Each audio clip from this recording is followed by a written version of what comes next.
hear the door open. My roommate walk in. And despite my best efforts to pretend to be asleep, he can tell that I'm not, because he knows me better than that. And I turn over, and we lock eyes.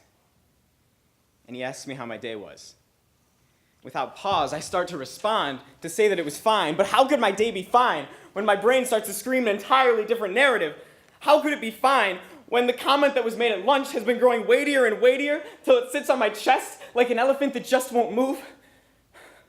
My lungs get tighter and tighter and tighter. Should I have responded the way that I did? No, I should have just kept my mouth shut. But I'll think of this conversation for the rest of the day, probably the rest of the week, working through every possible permutation of how it could have gone.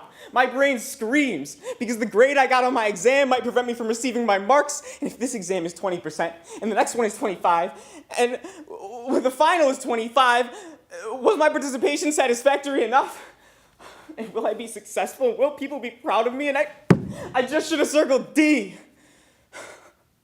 I can't help but shake because I was late to class twice, because I couldn't even get on my bike without fear, because my anxiety was crippling and every turn and every pedal meant the potential to hit somebody.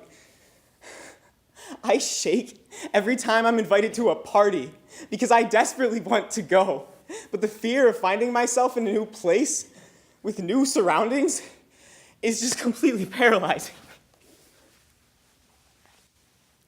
And I shake when I say no, and I end up alone, because the loneliness is just as unbearable. I thought this was just how freshman year was. But freshman year turned to sophomore year, and here I still am, wondering what went wrong, or what I could have done better, or why I deserve to always feel like this. I guess I'll never know, and I'll worry about it anyway.